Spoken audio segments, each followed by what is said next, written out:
Well, good morning, everybody. We'll be starting in about a minute as people are gathering.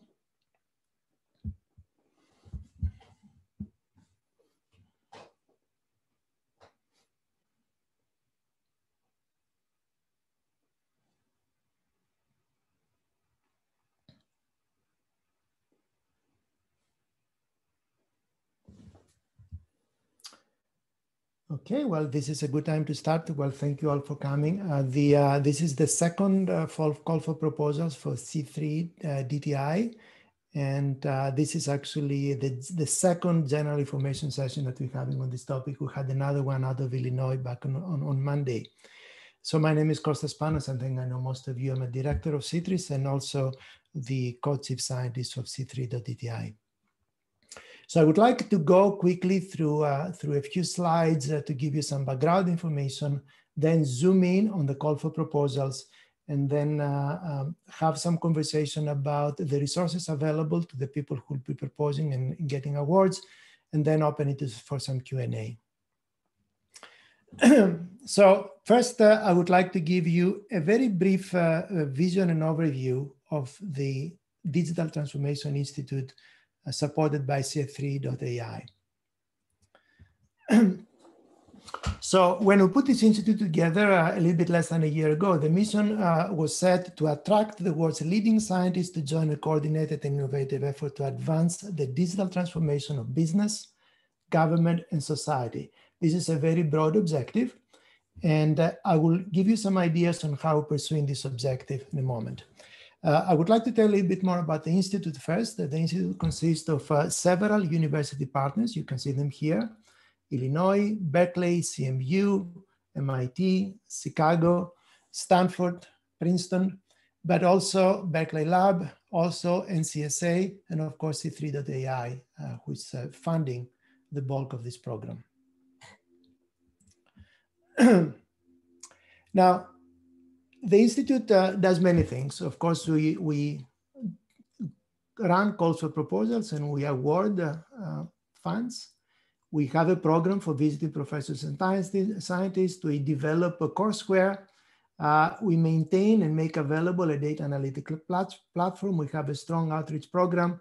And of course, we have a very strong starting out industry partner program. And I will tell you a little bit about the open source philosophy of the Institute. Now, the awards, and today we're going to be focusing on one specific award, but in general, I would like to tell you that we're planning on having annual calls for research proposals. The context will always be a desire to advance the science of digital transformation. We will be reviewing those and awarding those by university leads and the participating institutions. And we'll be granting about 26 research awards each year. These are awards ranging from $100,000 to $250,000. I would like to let you know that this is going to be a relatively short in duration, 12 months. We view them as pilots of things that people can use to grow. We will be favoring multidisciplinary and multi-institutional projects. And of course, the encouragement here is to conduct breakthrough research and pursue and ultimately establish much larger research projects with federal and other funding sources. Again, in the nature, these are pilot projects as we view them.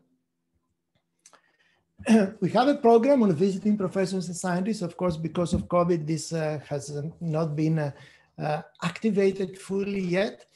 But this is a significant part of our program. $750,000 per year is provided to each host university. Again, research is going to be on digital transformation. And we would like to advance the design techniques and methods for physical systems and societal scale intelligent infrastructure systems. 12 months in duration. And this is going to be operating under non-exclusive, royalty-free, open source intellectual property. We'll be very interested in generating courseware out of this. So individual awards annually for digital transformation courseware is going to be given. Undergraduate and graduate level courses will be envisioned. And of course, you can see some subjects, not exclusive to those, but some subjects to highlight what you're about: AI and Internet of Things, cybersecurity, privacy, and so on. And of course, distance learning was always important, but in the last year, of course, it's becoming much, much more important. Now, a big part of who we are and what we offer to the people who participate is the data analytics platform developed by C3.ai. This involves an elastic cloud, big data, development and operating platform. And you will hear much more about this today. And there are going to be some webinars with more information about how to benefit from this capability later this week and next week. We have a very strong outreach program. We have already colloquial and workshops. We had our first symposium that happened in January. Of course, a website that is growing, newsletters, and quite a bit of presence in social media. So if you do work with us, your work will be well publicized. And of course, an industry partner program that we already have some participants at the founding of C3DTI. But we are growing this by attracting more partners that contribute money every year, but also contribute opportunities for collaboration and technology transfer. So this is a very important part of the Institute.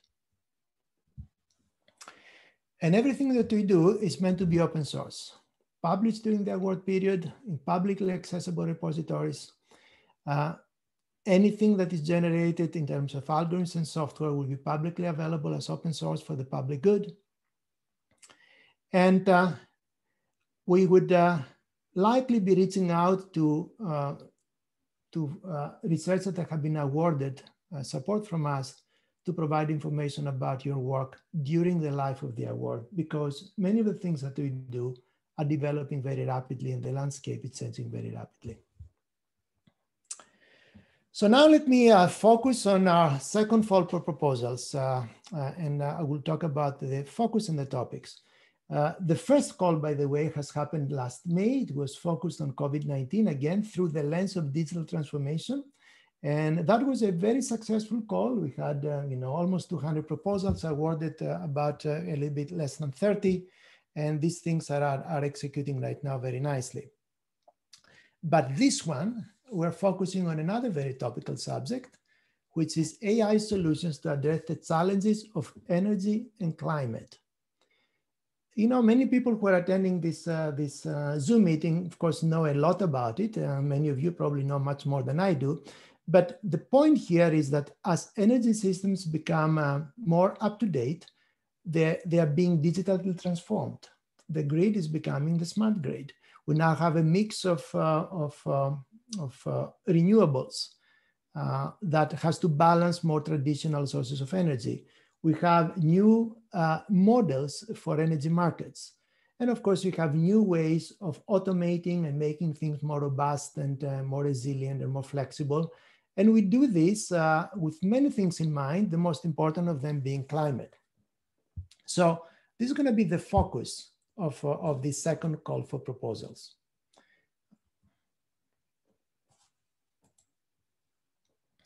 These are some areas. These are not meant to be exclusive, restricted to those areas, but these are some areas that we came up with mostly to illustrate what this call is about. Sustainability, of course, apply AI and machine learning to support sustainable initiatives. AI for carbon sequestration. AI for leaks and emission detection. Safe hydrocarbon production and transportation infrastructure. AI for advanced energy and carbon markets. Again, it is all about the future of energy in the context of changing climate, in the context of security, reliability, sustainability, and resilience, but through the lens of digital transformation and with the application of all the tools at our disposal, including AI, machine learning, big data analytics, and so on. There are some additional subjects, again, to illustrate what we're all about. Cybersecurity is a very important one. Smart grid analytics, distributed energy management, AI for energy efficient buildings and factories. This is a subject that I happen to be fairly much involved myself through the big projects that we have in Singapore. AI for improved natural catastrophe and risk assessment, and resilient energy systems. Now, so again, this is not meant to be an exhaustive list of subjects. It is meant to illustrate what we are on, what we are about. And of course, you don't have to go very far. If you look at the popular press, I just looked at a few months ago, you can see quite a bit of buzz about the subject. Artificial intelligence will affect the future of energy and climate. AI helps make markets more efficient, easier for analysts and market participants, and so on and so forth. AI, can be a game changer for climate change and the environment. And AI could cut greenhouse gas emissions by 4%. So these are all very nice and very promising. And so there is quite a bit of buzz out there, but in this program, of course, we are about specific and actionable results and how it is going to incredibly lower your energy bill. And then, of course, there is the other side, the fair warnings. Energy consumption in cloud computing environments. It turns out that a great deal of energy, 3% of global electrical energy, is consumed by information technologies. Okay, you read some other things that many of these AI models produce more carbon than they reduce because of the computational requirements, and so on and so forth. And of course, training a single AI model can emit as much carbon as 5 cars in their lifetimes.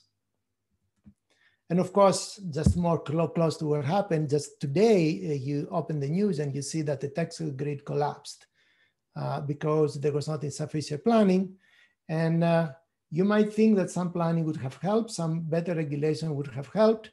And of course, the issue has already been politicized. So policy can play quite a bit of a role here. Now, the conservatives are blaming green energy, or at least the unregulated introduction of green energy, for the problem.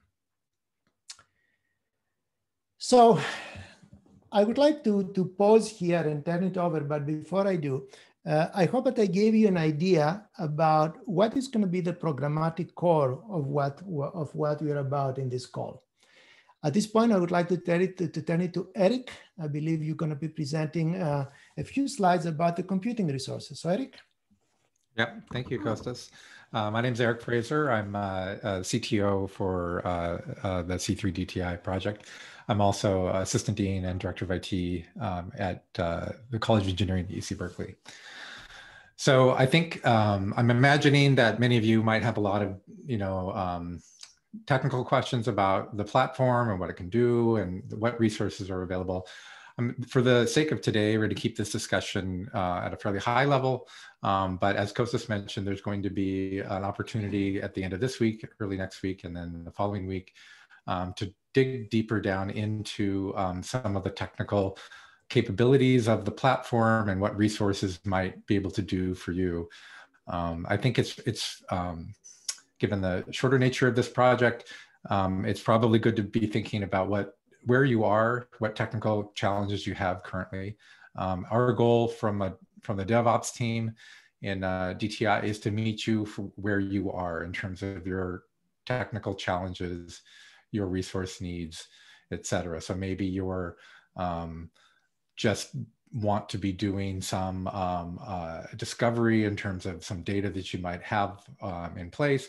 Maybe you want to build a full-scale application that is scalable and able to handle huge amounts of data. Or maybe you have a model that works for you today, but you're just getting into this AI machine learning side of things. So wherever you are is where we're going to meet you in terms of our support of the awardees in this project. Next slide.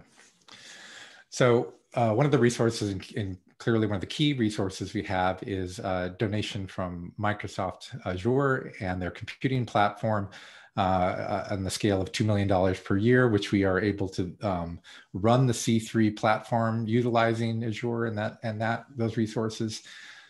So that's a shared resource that we have for all of the awardees. And we expect people to be using the compute and storage capabilities there. Maybe you've already started using Azure, or maybe using another platform, but we have resources there available to all the awardees to utilize. We also have the ability to spin up Azure services outside of the C3 platform. So can be useful for spinning up virtual machines or utilizing some of the technologies that they have, which might integrate with the platform or be used in addition. Next slide. So, you know, in addition to the resources we have at Microsoft, we have commitments from NERSC and NCSA to utilize high performance computing resources at their sites. 75 million hours, NERSC hours in the Perlmutter systems and the Cori systems are available on the NERSC side. This is probably, actually go to the next slide too, we can just talk about them in parallel. So on the NCSA side, 110,000 node hours for Blue Waters and 1.6 million hours of GPU systems. It's worth noting that hours on NCSA systems is a different measure than NERSC hours. Essentially, these are equivalent in terms of numbers of resources. I think that this could be very useful in particular to folks who are already using high performance computing resources at one of these sites and are looking to, you know, to top up what they've got as part of this program. It also can be an opportunity for people, you know, who want to get more into using high performance computing resources. But those resources are available to all of our awardees. Next slide.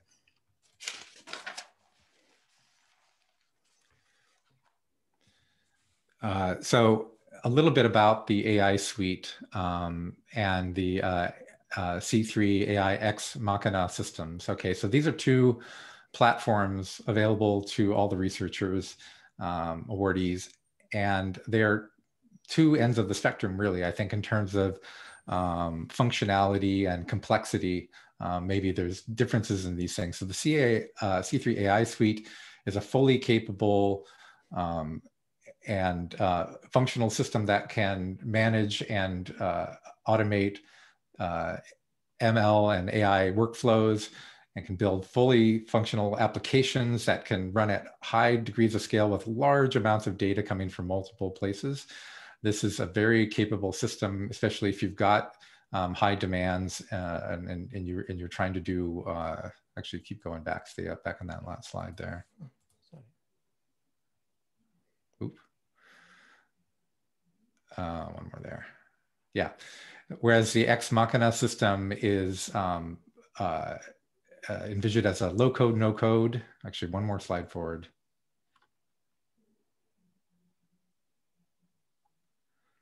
Now we're two back. Okay, forward, sorry. Yeah. Yeah, one more, there we go. Yeah, so the C3.ai Ex Machina system is a way to build machine learning AI workflows with basically no coding. So you can drag and drop workflows and be able to do you know, investigations, exploration into algorithms and data that you might have. So these are two examples of use of the C3 platform that might be very different, that might meet your needs. In addition, you know, we anticipate that there's going to be issues about privacy and data, and C3 has been, you know, has many customers where there's this particular issue where we need to make sure that the data is secure and private, and we can do private platforms for particular researchers that are very separate and kept secure from other access. So yeah, we have the no-code AI deployments. We can deal with scalable data processing from multiple dynamically updated data sources. Perhaps another strength is schedule and event-based processing. So if you've got data coming in and you need to be able to start triggers for things that are interesting and then do further computation, it can do that very well. You can also do, I think, on a more simplified use case, is use of Jupyter notebooks supporting Python and R and many of the libraries that people use for doing data science or doing exploration of your data. And in addition, visualization dashboards for your data, for your application as well. So all these things are possible we're going to get into much more detail, as I said before, in a future workshop. So next slide.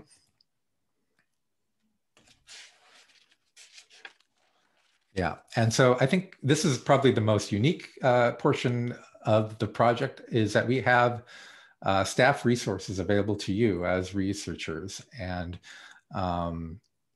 we have staff at UC Berkeley, we have staff at UIUC, NCSA. Between the staff that we have, I was estimating we have about 100 years of experience cumulative of supporting research projects on various levels, technical support. So it's really quite unique, I think, to have this resource available to you. We can act as consultants to help you with questions that you have, or in helping solve particular problems. There's also a possibility, we're going to try this. This is a new, for this second call for proposal, the possibility of embedding some of our DevOps staff into your research team. And this is meant to be a dialogue to happen before the call for proposal. So if you are interested in having one of our staff, attend some of your meetings and be there as more of an integrated member of your team, please talk to us about that. And we would love to do, some number of those this call. So I think I'm excited about this if it works out for your team. We've already built a customized training set of materials up on a wiki that includes tutorials and videos, and those will be available to you shortly before, of course, the call for proposals is due, so you can get a sense of what capabilities are there in the system, what you can and can't do with that.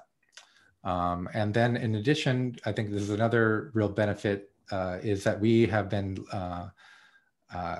very fortunate to have the C3 company staff, AI engineers, help us, and they've been really excellent about customizing and adapting their support to the needs of researchers. So if there's some particular path that you need to go down and get support for, if the DTI staff can't solve those problems, we can get the C3 engineers to help out and help solve those problems. And in addition, we have staff support at NCSA and NERSC if you're utilizing those resources. And Microsoft has been extremely supportive in allowing us to use the tools that on Azure. And Greg Merritt, who's here in the call as well, has been spending the last year digging down into Azure capabilities and supporting researchers utilizing those. Okay. Thank you very much, Eric. As Eric mentioned, there's going to be a couple of webinars to go much deeper in detail about on this technical support and technical infrastructure and support. I would like to talk a little bit more about the operational issues of this call. First of all, eligibility. Proposal principal investigator must be faculty researchers from the consortium partner institutions. Now, co-investigators, on the other hand, may be from C3.ai consortium partner institutions or other institutions. So we are open to people outside the consortium. However, preference will be given to proposals where the majority of the work and the expenditures will occur within the consortium partner institutions. Now, we very much like to see proposals that are interdisciplinary and interinstitutional. We would like to leverage each other's strengths. So we'd very much like to see that. So if you have ideas and you're looking for partners, please reach out to us and we'll try to match you up. And very important, the last note, this is a peer review process in the best tradition of academia. And so if you submit a proposal, be prepared to be asked to serve as reviewer as well for other proposals submitted to this solicitation. This is what we have done in the past, and I think it's a very robust and a very equitable process. Available funding, as I mentioned before, we have about $5 million that we are setting aside for this call. You can request funding between 100,000 to 150,000 for an initial period of 1 year. And of course, in addition to the cash award, funded proposals will include unlimited free access to the C3.ai suite hosted on the Microsoft Azure cloud, along the details that Eric shared, and much more details, of course, to follow on how to take advantage of that. But this is a significant, a very significant differentiator in this call, that it makes these resources available to you and the support to use these resources effectively. Okay, so review criteria, of course, we're looking for strong proposals, but more specifically, proposals must discuss how the C3.ai suite is to be used. The projects, as I mentioned, will be peer reviewed, of course, scientific merit, prior accomplishments, PI and co-PIs, use of the tools that define digital transformation, AI, machine learning, data analytics, cloud computing, and so on and so forth. And again, remember that these are meant to be pilot projects. So you have to articulate how what you develop is suitable for testing and used at scale, okay? Now, very importantly, no prior experience with the C3.ai suite is required. As we mentioned before, DevOps teams will be available for consultation, and more importantly, they can even be embedded in the research teams at no cost to the PIs. And of course, many of us already have projects in this area, and if you describe a new idea that is leveraging other sources and is building on other strengths, very much welcome to see that. Timeline. First of all, we'll be using EasyChair for that. That's a platform that many of us are very familiar with. Many of you must be very familiar with. It's pretty straightforward. You can see the link there. Now, use the proposal submission template in EasyChair when preparing your proposal. We ask you to do that in order to facilitate the review process. And you can see here the details. Of course, we'll have an opportunity to put a PDF file in place. The deadline, very important, is midnight Pacific Daylight Pacific Daylight Time on March 29th, so at the end of next month. And we're moving very quickly. After that, we should be able to announce the awards by late May and start the projects by June 1st, 2021. Additional information, as we mentioned, that there are going to be some information sessions specifically digging into the details of the technical support that we're making available to you. So there's one this on Friday. These are on different topics. They zoom in on different topics. So this, as you can see here, the first one is an overview of the C3.ai suite. The second one is a deeper dive that's happening next Tuesday. The third one is talking about Tech Machina and other capabilities. Very importantly, we're holding office hours online through the rest of until the end of the proposal, until the deadline for submitting your proposal. So feel free to drop by, ask questions that specifically relate to the project that you're developing. We'll be happy to give you the answers.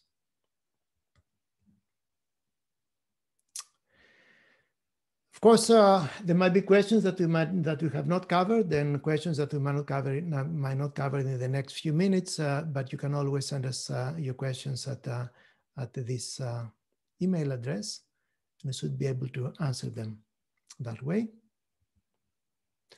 And at this point, I would like to stop talking. I would like to thank Eric for his contribution and all the support team, and open it for a Q&A.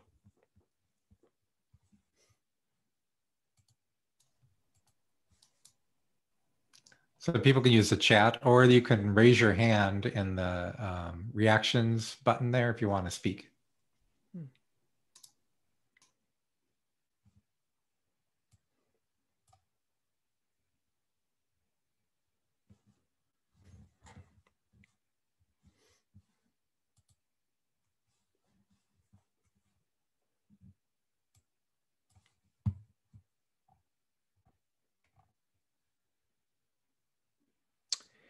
So there is a question. There is a question that is posted on the chat.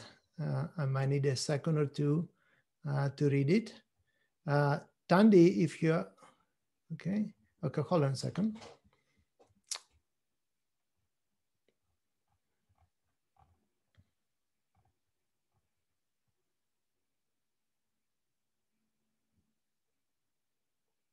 Okay. So the question is whether somebody from an EU research institution can be involved, and if so, who shall we contact? Now,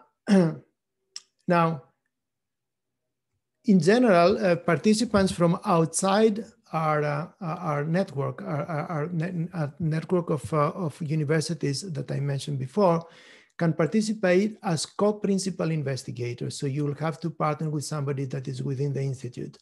There was a follow-up question as IBM UK is considered a C3.ai partner. I am not absolutely certain as to what the answer will be because IBM is a partner, but I suspect that in this case, the answer is no, but that's something that you have to research a little bit more carefully. Do you have any other questions?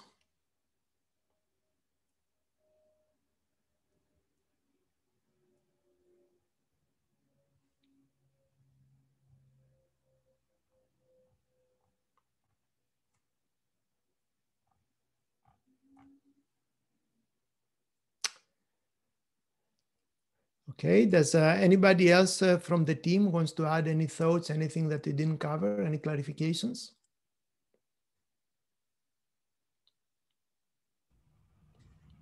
Costas, I could just reiterate what I think Eric and you described.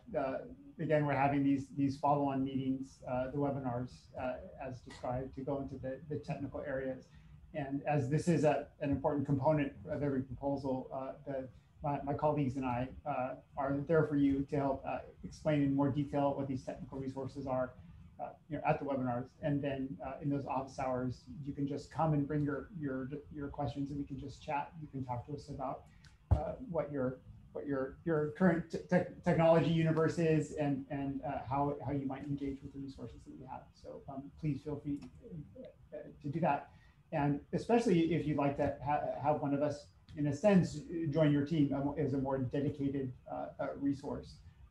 We'd love to chat about that before your proposal is submitted. Very good. Thank you, Greg. Any other comments or thoughts or questions?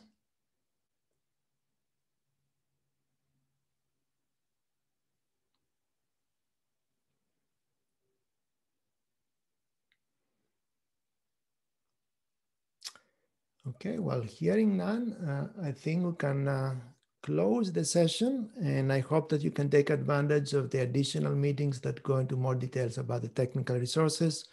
I hope you can reach out directly to us for any additional questions, and I hope to see your proposals by the end of March. So thank you all very, very much. I can close this thing now.